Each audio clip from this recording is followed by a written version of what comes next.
So when Charles XII basically ignored his call for peace, This is so Augustus funny. gathered his Just generals keep and said to them, losing. guys, we Just really said- absolutely cannot let the Swedes cross the Dwina River, or, hoo boy, are we gonna lose a lot. Wink wink, nudge nudge.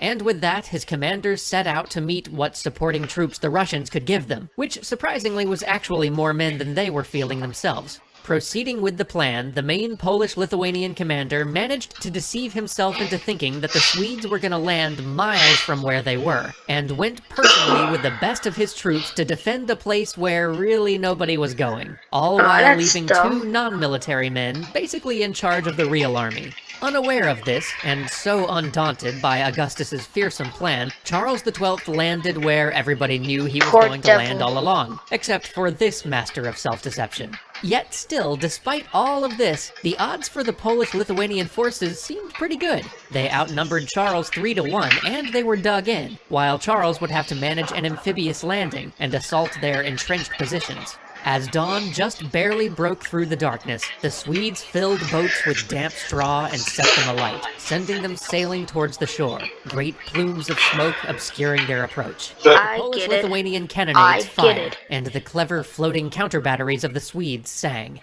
Under this bombardment, the troops approached, and in the first vessel against all entireties sat the Swedish king Charles XII. He landed That's with his weird. grenadiers. That's The Polish-Lithuanian deadly. troops fell upon him, planning to push him back into the waves, but they faced the best of the Swedish regiments, led personally by their king. The Swedes did not falter. The Polish-Lithuanian troops fell back, and the Russians fled in a screaming panic, many having never fired a shot. At last, though, the Polish-Lithuanian commander returned with all the troops he had taken with him, and the Polish-Lithuanian forces assailed the Swedes again. But Swedish reinforcements had now landed, and they were now much greater in number. That's Again, the disaster. Poles and the Lithuanians were beaten back, and then a Or third devil. time, at which point the Polish-Lithuanians were basically like, you know what, screw this, let's go home. Which was a pretty good thing for Charles, because having come from ravaged Livonia, he basically started this whole campaign with no supplies whatsoever. He did manage to Sure. capture plenty after the battle, though, and was now well on his way to being ready for a good long fight. Augustus, realizing now that the Swedes were clearly not caving before his plan to just keep losing, went back to the drawing board. Now he had an even better plan. Now he would just keep losing even more. And so, while Charles wintered in Wergen, throwing snowballs at his officers and breaking their windows so that they didn't fall too much in love with comfort, Augustus prepared for his next near miss. This time, he was to get himself trounced in a swamp. It was a near-run thing for a while. For a moment, it looked like the Polish-Lithuanian forces might accidentally prevail. Augustus was in a good position. Might accidentally prevail. This is just dumbness from Poland, Lithuania.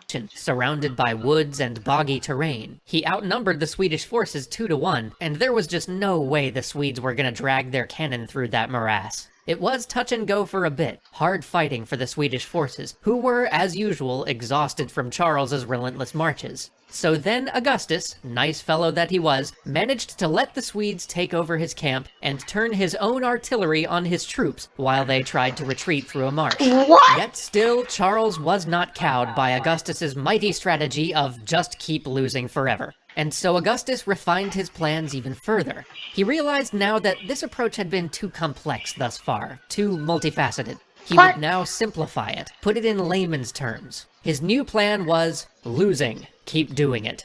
So Charles Just rode up to the do gates it. of Krakow and shouted, "Open the door!" And when the guards peeked out to see who this shouting man was, Charles personally forced the gate and held it, while 300 of his men, who, not quite prepared for this, charged through anyway. And so it was that Charles took the great Polish city of Krakow with a handful of men armed only with unloaded muskets and canes. You've got to hand it to Augustus. That was some solid losing.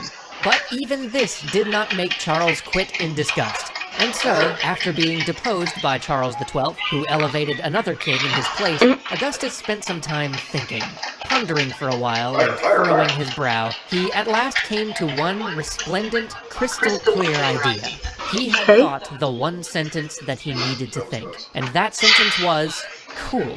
Now seems like a good time for a civil war. So Augustus raised his banner against the new king. But the civil war began slowly. Augustus assembled his forces in the Duchy of Saxony, while the... Also, in case you hear the birds in the background, yeah, that's the video coming in a couple of days. The Russians ravaged Sweden's Baltic provinces, which really had little to do with Poland-Lithuania, but, you know, good times. Meanwhile, Charles laid siege to the ancient fortress of Thorn, where he won surprising praise from the Polish people, as when the city fell, he treated it with remarkable gentleness, letting captured men return to their families, even driving a herd of cattle and a flock of sheep into the city so that the starving defenders could eat. But once things got going, the whole war teetered back and forth, with Augustus recapturing Warsaw while Charles was out trying to compel parts of Poland-Lithuania to support his puppet king, and then Charles swooping back in to retake the capital while Augustus beat a retreat. But by 1705, the dominoes began to fall. The great Poland-Lithuanian plan was to crush the Swedes between the hammer of Augustus's forces marching from the west and the great Russian anvil to the east. But Augustus's forces ran into a tiny Swedish contingent outside of Warsaw, 1,900 cavalry and just 60 infantry. The Polish-Lithuanian commander, with his 10,000 men, was certain of victory. His forces rushed against this small band of Swedes, but somehow, by sheer grit, the Swedish cavalry, despite being outflanked or almost encircled by the overwhelming number of the enemy, threw back their attackers. And then, at the last minute, the 60 infantrymen emerged from the tall rye grass where they'd been hiding, the surprise turning the Polish-Lithuanian effort to regroup into a rout. Predictably, something similar happened to the Russians in the east, and soon the iron was beating up both the hammer and the anvil. And for the sake of brevity, this just keeps happening all over, both in open battle and in sieges. The Polish-Lithuanian forces and the Russian forces just keep getting crushed. But Augustus made one more push for Warsaw. Again, he was intercepted by a force half his size, but this time superior in cavalry. His commander tried to hide which of his troops were Russian by having them turn their uniforms inside out, but even this clever ruse did no good. The Swedish commander realized which part of the line was made up of Russian conscripts and assaulted it with all of his force, swinging his cavalry in from the rear and the side. Meanwhile, the rest of the army was rendered useless by assaults on both flanks, the Swedish commander copying a page from Hannibal's book and managing to envelop the enemy forces with his smaller army, much as Hannibal did at Kenny. Soon, the army was in full retreat. But with their superior cavalry, the Swedes were able to cut them off, and the retreat became an unconditional surrender. No longer able to field an army, Augustus was forced to sign a humiliating peace, giving up his kingship, abandoning his alliance with Russia, and acknowledging Charles' puppet king of Poland-Lithuania.